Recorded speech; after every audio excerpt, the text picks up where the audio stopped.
How did dedicating myself to art more consistently change my life? That is definitely what happened over the past year or so, and I want to share my journey with you today. By the way, if you're new, welcome. I'm Fiona Di Pinto, and this is Drawings in a Drawer, an art channel more specifically about watercolour. So that is something you might be interested in. Be sure to click on that notification bell so you won't miss any of my weekly videos. Also, I am based in Rome, Italy, but this week I took a cheeky trip to the mountains, so we're going to have some snow, both in my art and also some outdoors footage in today's video. So let's have a look.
My intention when I came to the mountains was to finish this moleskin sketchbook with only a few pages left in it. I used this sketchbook for experimenting, documenting my travels, and for quick sketches. So it's not specifically meant for watercolour, as this kind of paper wouldn't take much water. It would buckle, it would peel. I was inspired to try and do some value studies of the snow, and then it went a little bit all over the place. However, let's get back on track and jump into the topic of this video. I don't know how much of the first part of the footage before I get to the painting from the thumbnail of this video is going to make sense with what I say, so I'm sorry about that. But let's start from the beginning. I have always drawn and painted, though my journey with watercolour started only a few years ago. Art is something that runs in both sides of my family, and I grew up with a compulsion to draw, even for hours every day. As I grew up, art never disappeared from my life completely, but I can say it almost completely took a back seat when I had my children. I would still resort to sketching on napkins and post-it notes just because I couldn't hold myself back. But that is as far as it went. And I wonder if any of you watching have experienced the same thing. There was just no time for it. And I think though it's a priority, of course, to raise your children and take good care of them and all their needs, that so often means that a parent's identity, their passions, get quite literally swept aside in most cases, and very often not just for a few months, but for years. A friend of mine once told me something that stuck with me. If you don't listen to your soul, it's going to rebel against you. And was he right? If you're born with a skill, a desire, a curiosity that keeps calling, in a way it's like another child that needs to be nurtured and that deserves your time. You can ignore it all you like, but that desire won't go away just because you don't have the time.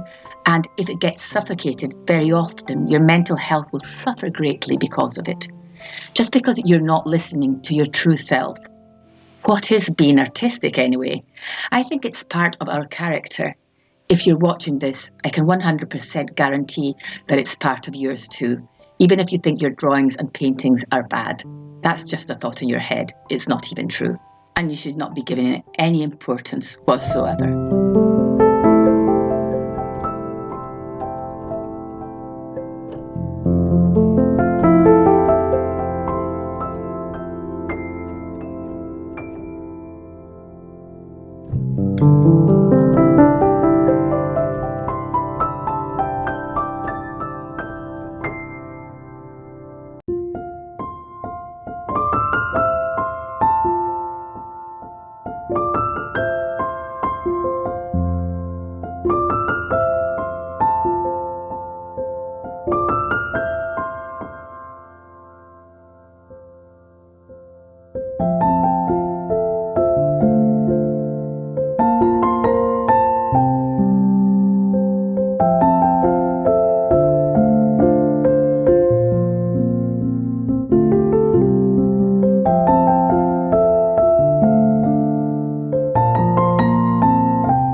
a week had passed and I was back home, and I decided to sit down and freely paint a wintry snowy spread in my Balhong watercolour sketchbook without even, planning it in advance.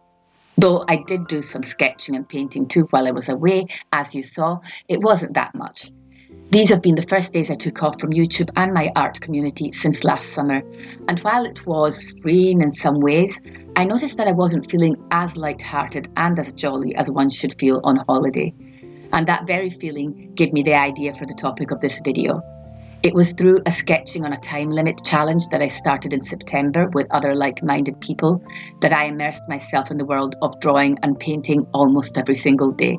Especially going back to sketching, which was my first love, unlocked something in me. That very same world of imagination and escapism that making art gave me all those years ago. Not only the drawing and painting, but the storytelling that automatically unravels when you allow your mind to slip into a sort of flux of consciousness state. I kept on thinking of the people I paint and draw with in my live sessions and how that has pushed me to create more and to evolve.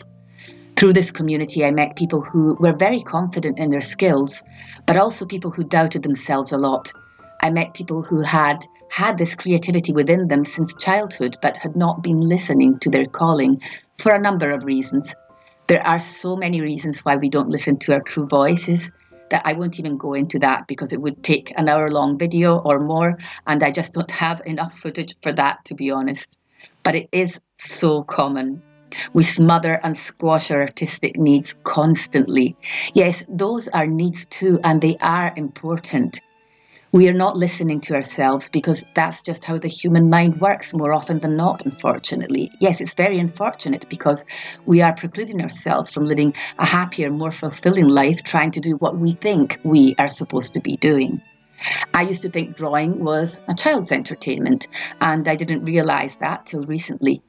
Only recently had I started to take out my sketchbook in public and work in it without, let's face it, feeling slightly embarrassed.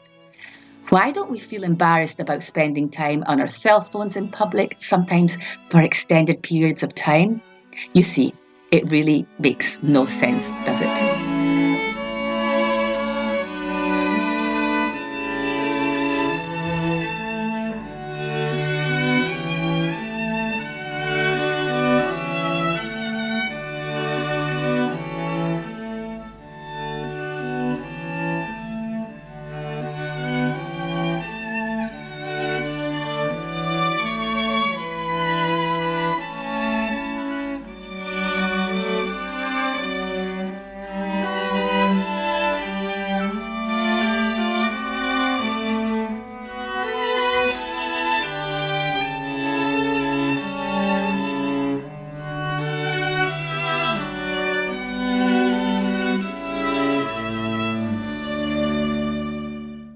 I strongly believe that art has immense healing powers, and I don't think I am the first to say so. In fact, I'm sure of that.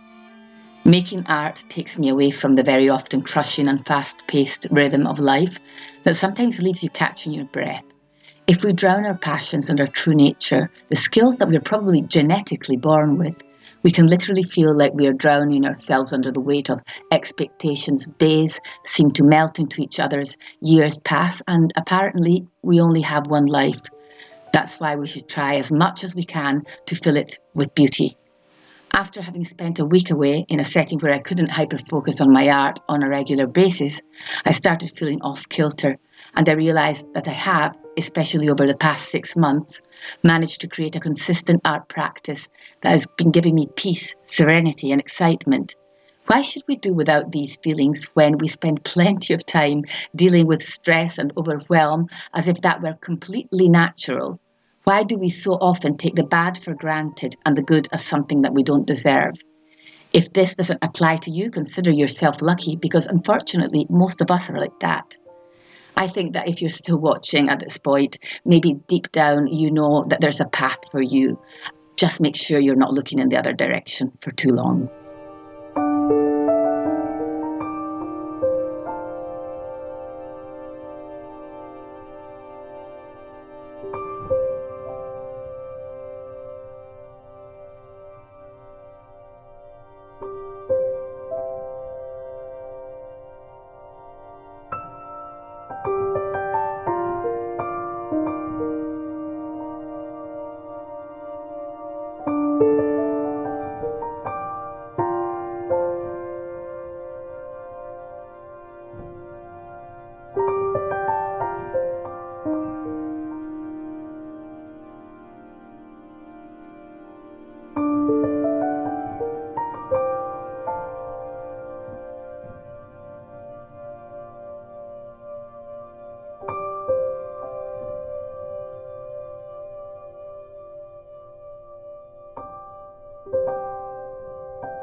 I want to take a moment to acknowledge the fact that some of you might be going through the stuff that life often throws at you. Others will feel like they don't have time to make art, paint and draw. I'm just here to tell you to give it a try. Find a cheap sketchbook, start with doodles, keep it in your kitchen drawer or in your bedside table, in your bag, in your car. Keep it handy.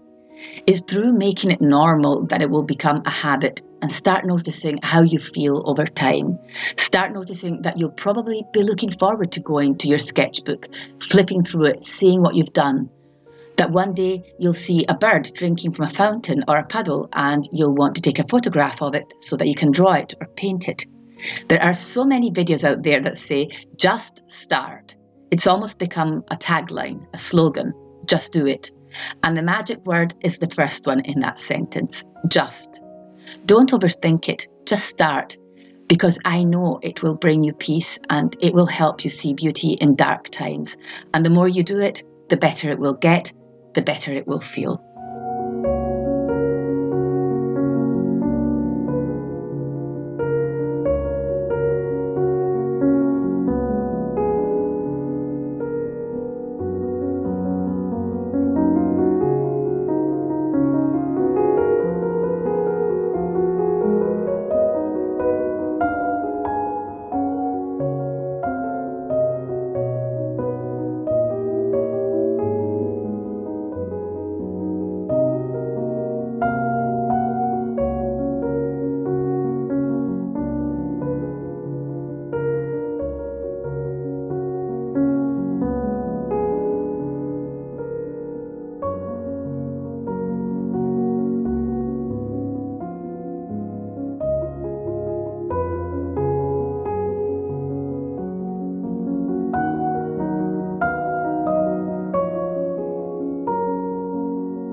This is all from me for today. Thank you so much for watching. If you want to join our art community and connect with me further, all the information will be in the description box below this video.